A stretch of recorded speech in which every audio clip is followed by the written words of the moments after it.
जय श्री राम। चैत्र नवरात्र की हार्दिक शुभकामनाएं। मैं श्री रामचरितमानस के कुछ चौपाइयाँ और कुछ अर्थ बताने जा रही हूँ, जिसके सुनने से मनुष्य के सारे पाप समाप्त हो जाते हैं। वह धन से संपन्न हो जाता है, शत्रु से विजय प्राप्त होता है, बिगड़े काम बनने लगते हैं, उन्हें हर क्षेत्र में सफलता मिलने लगती है। श्री रामचंद्र जी ने भक्तों के हित के लिए मनुष्य शरीर धारण करके स्वयं कष्ट सहकर साधुओं को सुखी किया, परंतु भक्तगण प्रेम के साथ नाम का जप करते हुए सहजही में आनंद और कल्याण के घर हो जाते हैं। श्री रामचंद्र जी ने एक तपस्वी की स्त्री अहिल्या को ही तारा, परंतु नाम ने करोड़ों दुष्टों की बिगड़ी बुद्धि को सुधार दिया। श्री रामचंद्र जी ने ऋषि विश्वामित्र के हित के लिए एक सुकेतु यक्ष की कन्या ताड़का की सेना और पुत्र सुबाहु सहित समाप्ति की, परंतु नाम अपने भक्तों के दोष दुख और दुराशाओं का इस तरह नाश कर देता है जैसे सूर्य रात्रि का। श्री रामचंद्र जी ने तो स्वयं शिव जी के धनुष को तोड़ा, परंतु नाम का प्रताप ही संसार के सब भयों का नाश करने वाला है। प्रभु श्री रामचंद्र जी ने भयानक दंडक वन को सुहावना बनाया, परंतु नाम ने असंख्य मनुष्यों के मनों को पवित्र कर दिया। श्री रघुनाथ जी ने राक्षसों के समूह को मारा, परंतु नाम तो कलयुग के सारे पापों को जड़ उखाड़ने वाला है।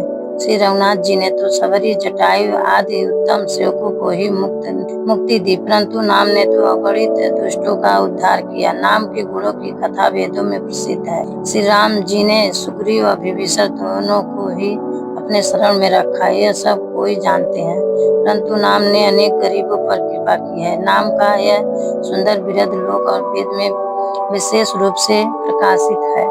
श्री रामचंद्र जी ने तो भालू और बंदरों की सेना बटोरी और समुद्र पर पुल बांधने के लिए थोड़ा परिश्रम नहीं किया, परंतु नाम लेते ही संसार समुद्र सूख जाता है। सज्जनगण मन में विचार कीजिए कि दोनों में कौन बड़ा है। श्री रामचंद्र जी ने कुटुंब सहित रावण को युद्ध में मारा, तब सीता सहित उन्होंने अपने नगर अयोध्या में प्रवेश किया। राम राजा हुए, अवध उनकी राजधानी हुई। देवता और मुनि सुंदर वाणी से जिनके गुण गाते हैं, परंतु सेवक भक्त प्रेम पूर्वक नाम के स्मरण मात्र से बिना परिश्रम मोह की प्रबल सेना को जीतकर प्रेम में मग्न हुए अपने ही सुख में विचरते हैं। नाम के प्रसाद से उन्हें सपने में भी कोई चिंता नहीं सताती। इस प्रकार नाम निगुण ब्रह्मा और सगुण राम दोनों से बड़ा है। यह वरदान देने वालों को भी वर देने वाला है। श्री शिव जी ने अपने हृदय में यह जानकर ही 100 करोड़ रामचरित्र में से इस राम नाम को सार रूप से चुनकर ग्रहण किया है। नाम ही के प्रसाद से शिव जी अविनाशी हैं और अमंगल भेष वाले होने पर भी मंगल की राशि हैं। सुखदेव जी और सनकादि सिद्ध मुनि योगी गण नाम के ही प्रसाद से ब्रह्मानंद को भोगते हैं। नारद जी ने नाम के प्रताप को जाना है।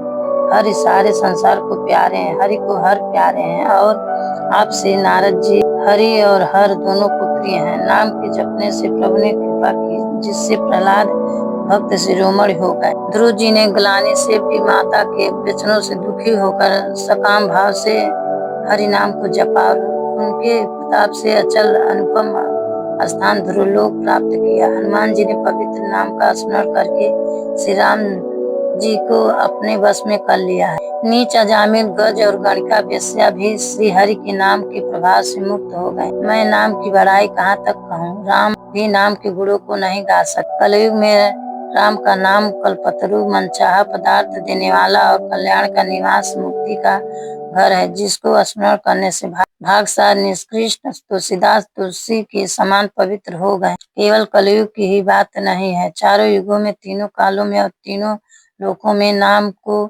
जपकर जीव शोक रहित हुए हैं। वेद पुराण और संतों का मत यही है कि समस्त पुण्यों का फल श्री रामचंद्र जी में या राम नाम में प्रेम होना है। पहले सतयुग में ध्यान से, दूसरे त्रेता युग में यज्ञ से और द्वापर में पूजन से भगवान प्रसन्न होते हैं, परंतु कलयुग केवल पाप की जड़ और मलिन है। इसमें मनुष्य का मन पाप रूपी समुद्र में मछली बना हुआ है, अर्थात पाप से कभी अलग न होना ही नहीं चाहता। इससे ध्यान, यज्ञ और पूजन नहीं बन सकते। ऐसे कराल कलयुग के काल में तो नाम ही कल्प वृक्ष है, जो स्मरण करते ही संसार के जंजालों को नाश कर देने वाला है। कलयुग में यह राम नाम मनोवांछित फल देने वाला, परलोक का परम हितैषी और इस लोक का माता पिता है।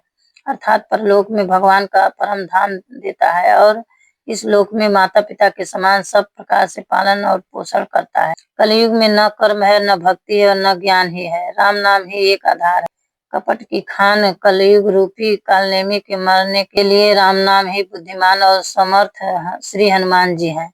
राम नाम श्री नरसिंह भगवान है। कलयुग हिरण्यकश्यप है और जप करने वाले जन प्रहलाद के समान है। यह राम नाम देवताओं के शत्रु कलयुग रूपी दैत्य को मारकर जप करने वालों की रक्षा करेगा।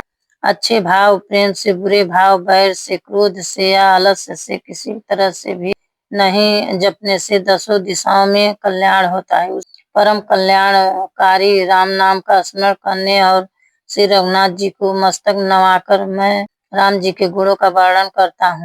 वे श्री राम जी मेरी बिगड़ी सब तरह से सुधार लेंगे, जिनकी कृपा करने से नहीं अघाती राम से उत्तम स्वामी और मुझ सरीखा बुरा सेवक इतने पर भी उन दयानिधि ने अपनी ओर देखकर मेरा पालन किया है। लोक और वेद में भी अच्छे स्वामी की यही रीत प्रसिद्ध है कि वह नियम विनय सुनते ही प्रेम को पहचान लेता है। अमीर गंवार नगर निवासी पंडित मूर्ख बदनाम यशस्वी सुकवि कुकवि सभी नर नारी अपनी अपनी बुद्धि के अनुसार राजा की सराहना करते हैं और साधु मुनि बुद्धिमान सुशील ईश्वर के अंश से उत्पन्न कृपालु राजा सबकी सुनकर और उनकी वाणी भक्ति विनय और चाल को पहचान कर सुंदर मीठी वाणी से सबका यथा योग्य सम्मान करते हैं। यह स्वभाव तो संसार राजाओं का ही।